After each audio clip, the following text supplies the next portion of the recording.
Good morning, my dear students. Hello, friends. Welcome to my channel, Education Era and Amusement. कल पिछले episode में हम present indefinite tense के simple present के हम पढ़ रहे थे negative sentences. Do not, does not, उसमें हेल्पिंग वर्ब बनकर आया था। आज हम इसमें इंट्रोगेटिव सेंटेंस, जैसे मार्क ऑफ इंट्रोगेशन लगा हुआ है, वो हम प्रश्नवाचक वाक्यों का इसमें विवरण देखेंगे। तो जैसे कि प्रेजेंट इंडेफिनिट टेंस में हेल्पिंग वर्ब आती है डू डज। अब यदि वाक्य के शुरू में हम डू डज से वाक्य बना देते हैं रखकर हेल्पिंग वर्ब को, और लास्ट में हम क्या करते हैं, प्रश्नवाचक चिन्ह लगा देते हैं, तो हमारा प्रश्नवाचक वाक्य बन जाता है। तो इस तरह से आज हम इन मार्क ऑफ इंट्रोगेशन के जो भी वाक्य हैं उनको समझेंगे। जैसे पहला वाक्य है, क्या मैं पुस्तक पढ़ता हूं। ये हिंदी है आपके वाक्य की। क्या हिंदी है? आप बोलना चाहते हैं क्या मैं पुस्तक पढ़ता हूं, तो आई कौन सा पर्सन है? आई फर्स्ट पर्सन है, सिंगुलर। वी इसका प्लूरल होता है, फर्स्ट पर्सन आई दी होते हैं। तो फर्स्ट पर्सन के साथ हम डू लाते हैं। थर्ड पर्सन सिंगुलर हो, तीसरा व्यक्ति एक वचन हो, जैसे वह है, राम है, श्याम है, हम, तो उसके साथ हम डज का हेल्पिंग वर्ब का प्रयोग करेंगे। जो ये टेबल दिया है इनमें ये सारे सब्जेक्ट्स हैं। I, you, she, they, we, he, Ram, boy, boys, girl, girls, child, children, और ये भी क्या है, सब्जेक्ट्स हैं। इन सब्जेक्ट्स पर हेल्पिंग वर्ब को शुरू में रखते हुए आपको क्वेश्चन मार्क प्रश्नवाचक वाक्य बनाने हैं। तो इसका अभ्यास कीजिए। यहाँ 20-25 वाक्य होंगे। ये अगर अभ्यास कर लोगे तो आपको समझ में आ जाएगा। तो पहला सब्जेक्ट है I. Do I read a book? क्या मैं एक पुस्तक पढ़ता हूं। दूसरा वाक्य बनेगा यू। यू सब्जेक्ट है, लेकिन इससे पहले हम हेल्पिंग वर्ब लगाएं क्योंकि क्वेश्चन मार्क बना रहे हम। तो यू सेकंड पर्सन है, तो सेकंड पर्सन में हम डज का प्रयोग नहीं करते हैं। क्या करेंगे, डू लाएंगे। Do you read a book? क्या तुम पुस्तक पढ़ते हो? ऐसा है, छोटे बच्चे हैं, कुछ क्लास के, गांव के, ग्रामीण एरिया के बच्चे हैं, उनका मारवाड़ी में या हिंदी में ही वातावरण रहता है, इसलिए मुझे थोड़ा समझाने के लिए हिंदी का प्रयोग करके बताना पड़ रहा है, उसको इंग्लिश में ट्रांसलेट करना बता रहा हूं। आप ध्यान रखो, आप इंग्लिश में प्रैक्टिस करो, थोड़ा हिंदी जान लोगे तो इंग्लिश जल्दी आ जाएगी, आप पिकअप कर जाएंगे। ये वाक्य है, फिर आप सीधा ही उसको बोलने में सक्षम हो जाएंगे। तो इसके बाद में शी सब्जेक्ट आ रहा है। शी वह, मैं कहने वाला हूं, तुमसे बातें कर रहा हूं और तीसरे व्यक्ति के लिए बातें कर रहा हूं।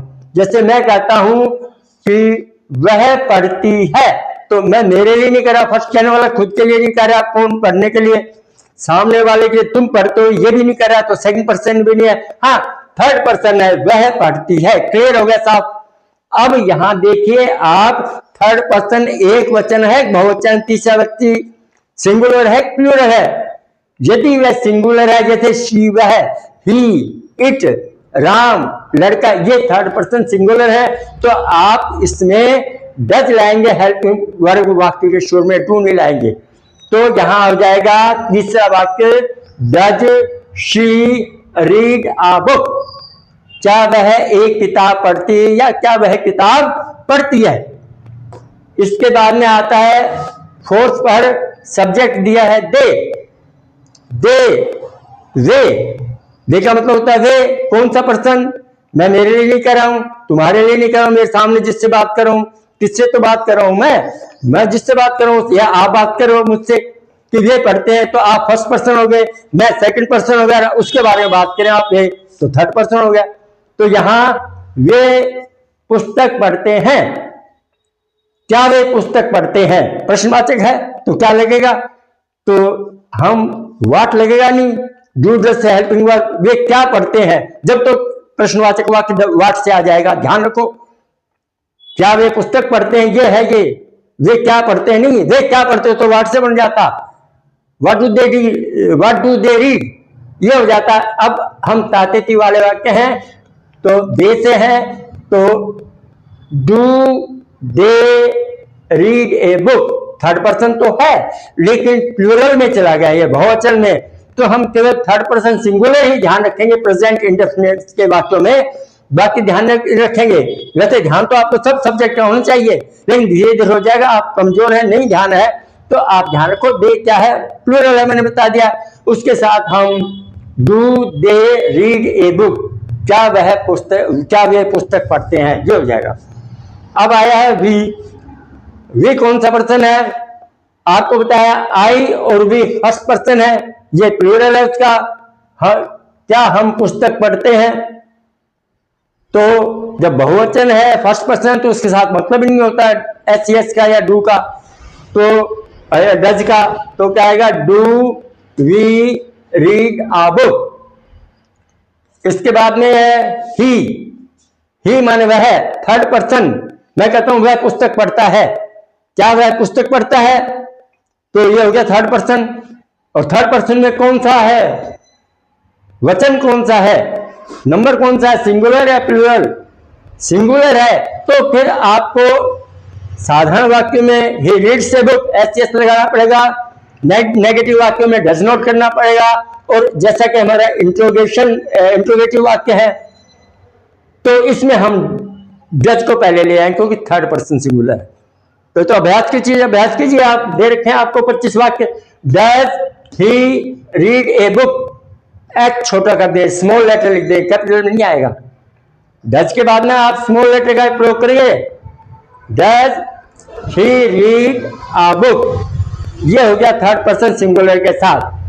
अब आ गया राम, मैं कहता हूं कि राम, कोई भी कहता है चाहे राम पुस्तक पढ़ता, तो अपने लिए नहीं करा, सामने वाले को नहीं करा, तुमने का प्रयोग नहीं करा, वो थर्ड पर्सन का प्रयोग करा है, तो क्या होगा, boy Ram third person singular है, तो हम क्या लाएंगे, does Ram read a book. इसके बाद है बॉय, लड़का पुस्तक पढ़ता है, मैं कहता हूं लड़का पुस्तक पढ़ा है, इसका मतलब थर्ड पर्सन के लिए कहूं थर्ड पर्सन सिंगुलर, तो does boy read a book. इसके बाद में आ गया नेक्स्ट वाक्य है, सब्जेक्ट है कि बॉयज, तो बॉयज कौन सा है, first person, second person, third person, लड़के पढ़ते हैं, कहने वाला स्वयं के लिए लिखा है, सामने वाले को नहीं कह रहा तुम पढ़ते हो, थर्ड पर्सन है, थर्ड पर्सन में आ गया एस लगा हुआ बहुवचन, प्लूरल आ गया, तो हम क्या करेंगे, डू का प्रयोग करेंगे थर्ड पर्सन सिंगुलर के साथ ही डज का प्रयोग करते हैं, अच्छा डज कैंसिल हो जाएगा, do boys read a book, ये आपके वाक्य हो जाएगा। इसके बाद में एक वाक्य है गर्ल, लड़की पुस्तक पढ़ती है, किताब पढ़ती है, तो यहां गर्ल क्या है, लड़की कहा मैंने, तो थर्ड पर्सन सिंगुलर हो गया, जब थर्ड पर्सन तीसरा व्यक्ति एक वचन है तो हम डज लाएंगे, ये ध्यान रखो आप, does girl read a book. इसी तरह से यही वाक्य में कहता हूं लड़कियां पुस्तक पढ़ती हैं, तो लड़कियां क्या है, थर्ड पर्सन प्लूरल है, तो थर्ड पर्सन सिंगुलर में हमें एस एस का नियम लागू होता है प्रेजेंट टेंस में, बाकी होता ही नहीं है, तो क्या लाओगे, do girls read a book. इसके बाद में चाइल्ड,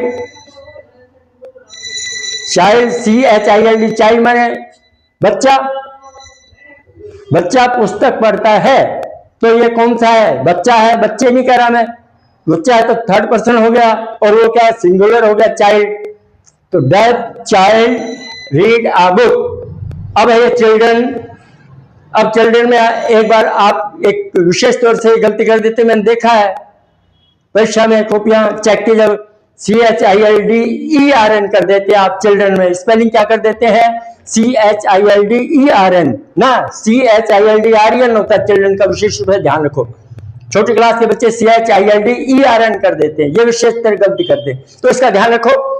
तो हाँ, चिल्ड्रन बच्चे पुस्तक पढ़ते हैं, क्या बच्चे पुस्तक पढ़ते हैं, क्वेश्चन क्या है, वाक्य क्या बनेगा इंट्रोगेटिव में कि क्या बच्चे पुस्तक पढ़ते हैं, तो डू चिल्ड्रन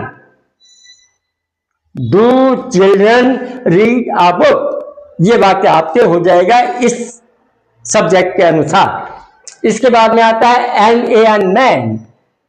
मैन आता है तो ये थर्ड पर सिंगुलर, आदमी पुस्तक पढ़ता है। डू डज आ जाएगा थर्ड पर singular, does man read a book. ऐसे ही एम एन मैन ये है बहुवचन, तो do man read a book. इसके बाद में आता है वुमेन, औरत पुस्तक पढ़ती है, तो थर्ड पर्सन सिंगुलर है, एम एन बहुवचन होता है। कई वुमेन्स कर देते हैं इसको WMNS, नो,